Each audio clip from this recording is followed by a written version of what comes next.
যে আমরা কে কখন খাটিয়ে শুয়ে যাব জানা নাই।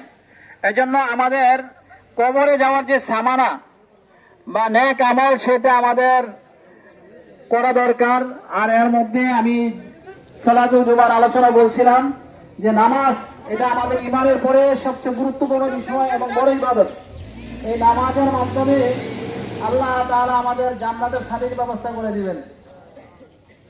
এই জন্য যারা আমরা নামাজে অলসতা করি, অবহেলা করি, নামাজ যথাযথ আদায় করার চেষ্টা করবো এবং অন্যান্য বিষয়ে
আমাদের প্রতিষ্ঠা জীবন অনেক গুরুত্বপূর্ণ কথা বলেছিলেন।